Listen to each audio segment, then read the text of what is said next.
Dear students, so today's topic that we would like to discuss is the types of reaction based on quantum yields. Because in the previous class we have already discussed about what is quantum yield and how its value depends on the reaction kinetics and depends on the various other factors. So to understand these things, I think we have to first discuss about the reaction mechanism for a photochemical reaction particularly. So M. Bodenstein proposed that a photophysical reaction involves basically two distinct processes. The first one is the primary process. In the primary process, what happened? A molecule is getting excited by absorbing some suitable wavelength of photon. Okay, and after it getting excited, it can do several other things. And means it can dissociate into free radicals or atoms, excited state atoms, and or it can lose its energy without dissociation by colliding with some quencher molecules, or it can emit say photon instantly and lose its energy and come back to the ground state. This photon is called fluorescence, or it can undergo delayed fluorescence, or we can say it as phosphorescence. Okay, so these are the several processes, so we will discuss in details.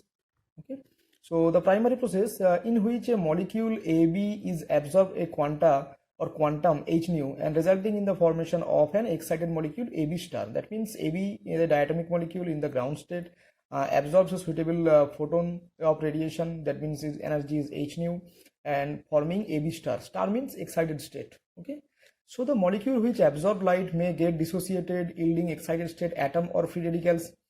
Or the primary process may also involves loss of vibrational energy of the excited molecule by collision with other molecules, or sometimes it called as quencher.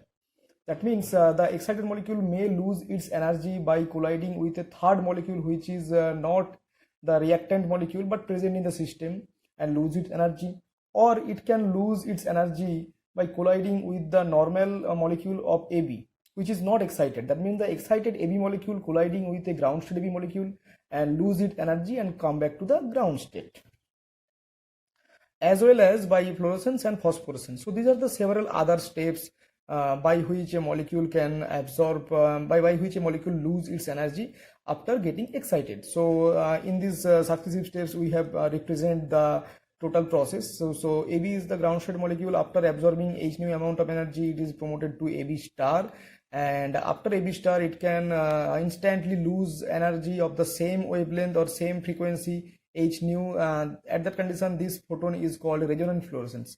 So what is resonance fluorescence? It is basically, I can express in this way. Suppose in the ground state, a molecule generally present in the lowest vibrational level of the ground singlet state, that means S0 state, and after absorbing suitable amount of photon, that means here in this case h nu, it is may just assume that it can excited to the first excited state of the V2 level, means vibrational level 2 in the S1 state, or first excited electronic state in the V2 levels, and at that condition it becomes excited, and the second photon molecule come and colliding with these molecules, and because of this collision the molecule instantly lose the amount of energy which it just absorbed. That means same photon is emitted instantly. So this kind of emission is called resonance fluorescence, because after just excitation the molecule have no other option to lose its energy, and by collision with the second photon molecule it just lose and lose its energy of the same wavelength or same frequency and return back to the ground state. So this fluorescence is called resonance fluorescence, or sometimes it is called promoted fluorescence also. And the second step is suppose if a quencher molecule is present, if the quencher molecule may be a foreign molecule or a third molecule, or it may be any another AB molecule which is present in the ground state. So after collision with this molecule AB star, it can lose its energy and come back to the AB ground state and quencher. This is called deactivation state.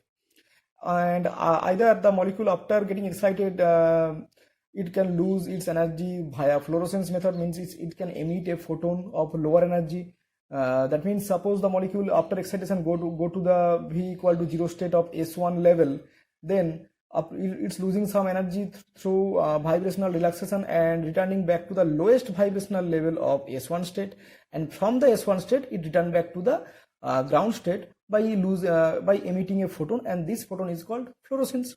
Similarly, phosphorescence, if the molecule is excited to any higher excited singlet state, maybe S2, S3 or any other, and then it returning back to the S1 state, and after suitable environment is provided, or if the molecule is allowed, the spin orbit coupling can happens, and the molecule change its spin state from singlet to triplet and come back to the T1 state, and from T1 state it loses energy by emitting a photon and come back to the S0 state, and this photon is called as phosphorescence. This is another way by which a excited molecule loses energy.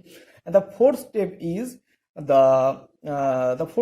can say that the molecule will dissociate into excited state atom or free radical.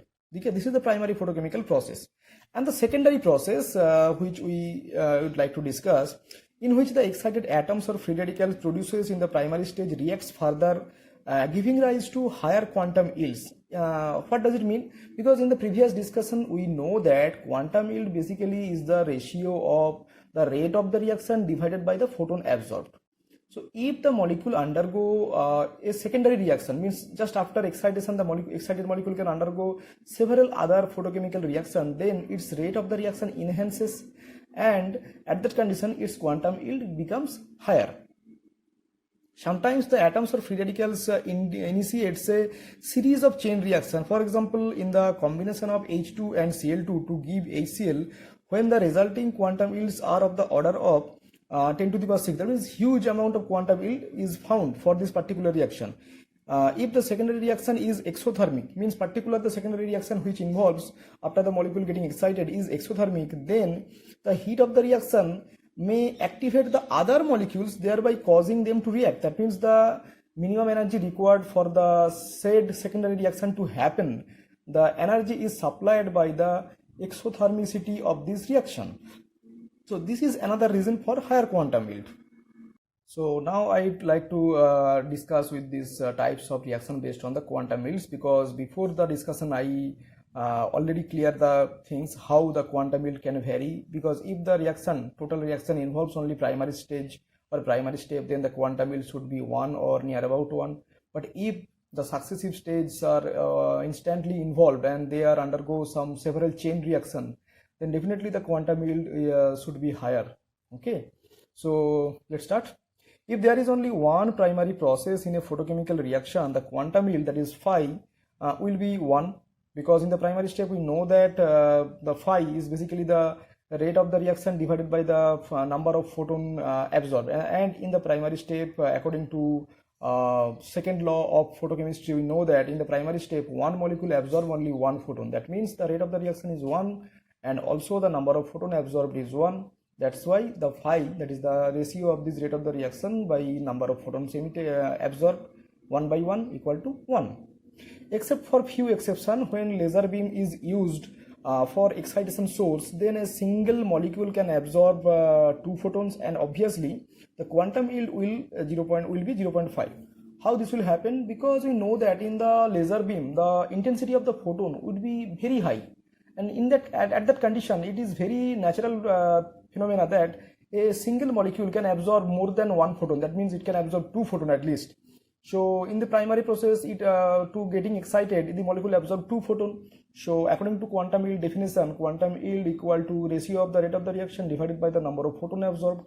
So rate of the reaction becomes same. So if it is a 1, then 1 by 2, because 2 photon is absorbed. So 1 by 2 equal to 0.5. So in this way, the quantum yield becomes 0.5.